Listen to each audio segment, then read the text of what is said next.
ओम नमस्ते। तो चलिए शुरू करते हैं।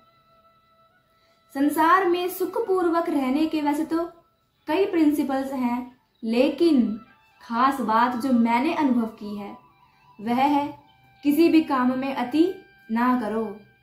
It is not right to be extremist in every task. यहाँ तक प्रभु भक्ति की भजन में भी अति करना कभी कभी रुकावट का कारण बन जाता है। मान लीजिए एक आदमी है, उसने शादी कर ली, बच्चे हो गए और मान लीजिए तभी उसे प्रभु भजन का शौक जाग उठा। अच्छी बात है, इस शौक का जागना भी सौभाग्य है, परंतु यदि वह व्यक्ति अपने बीवी बच्चों को छोड़कर अपने कर्तव्यों को भूलकर हर समय प्रभु भक्ति में ही लगा रहे तो उसका व्यवहार लंबे समय तक ठीक नहीं रह पाएगा और एक दिन उसके हृदय में ऐसी अशांति, ऐसा बैड इन्वायरमेंट डेवलप होगा कि सारा किया कराया चौपट हो जाएगा, अर्थात everything done will go to waste. यहाँ तक प्रभु भक्ति की अति जिस प्रकार बुरी है, उसी प्रकार यह अति भी बुरी है कि प्रभु को ही भूल जाएं।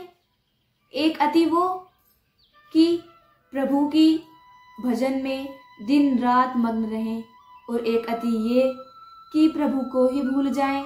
हर समय व्हाट्सएप, फेसबुक, सिनेमा, इंस्टाग्राम, नाच रंग तमाशे ही तमाशे देखता रहे। माने इस अति से भी विनाश होता है। तो चलिए थोड़ा इतिहास को भी देख लेते हैं कि इतिहास में कहाँ कहाँ अति हुई है और इस अति ने नुकसान देश का, समाज का और परिवार का किया है। भगवान बुद्ध से पूर्व यज्ञों की प्रथा बहुत जोरों पर थी। उसका रूप बिगड़ गया था और इस बिगड़े रूप की अति हो रही थी।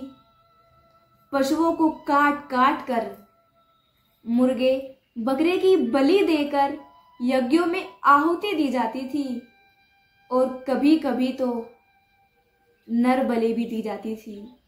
जी हाँ, नर बलि तक दी जाती थी। भगवान बुद्ध ने इस बात को करुणा की भाव से देखा तो उन्होंने यज्ञ का विरोध करना शुरू कर दिया। उन्होंने बिना तथ्यों को जाने, बिना सिद्धांतों को जाने, बिना वेदों को जाने यज्ञ का विरोध करना शुरू कर दिया। तो लोगों ने पूछा बुद्ध जी से, क्या तुम यज्ञ को मानते हो? बुद्ध बोले, नहीं। प्रश्न पूछा गया, क्या तुम वेदों को मानते हो? बुद्ध ने उत्तर दिया, नहीं।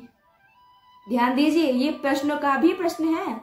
पूछा गया, क्या तुम उस ईश्वर को मानते हो? बुद्ध ने उत्तर दिया, नहीं, मैं ईश्वर को नहीं मानता।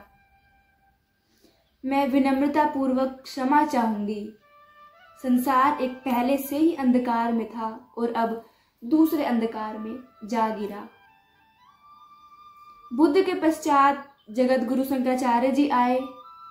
उन्होंने आकर एक और अति कर दी। जहां बुद्ध कहते थे कि ईश्वर ही नहीं है और अब गुरु शंकराचार्य जी कहते हैं सब कुछ ही ईश्वर है, उसके अतिरिक्त और कुछ भी नहीं है। जगत गुरु शंकराचार्य जी ने जोर देकर कहा, जगत मिथ्या, जगत मिथ्या, जगत मिथ्या। उन्होंने यह भी बोला, संसार मिथ्या है, मात्र एक ब्रह्म ही सत्य है।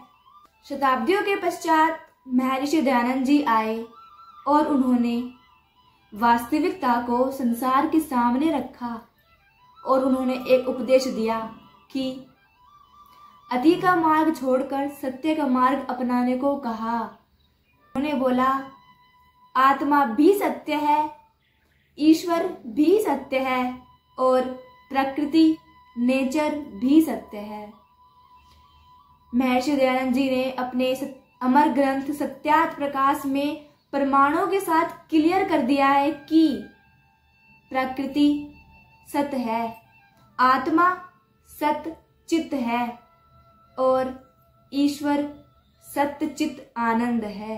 पूरी सृष्टि को जिसने बनाया है, निर्माण किया है, वह ईश्वर सत्य चित्त आनंद है।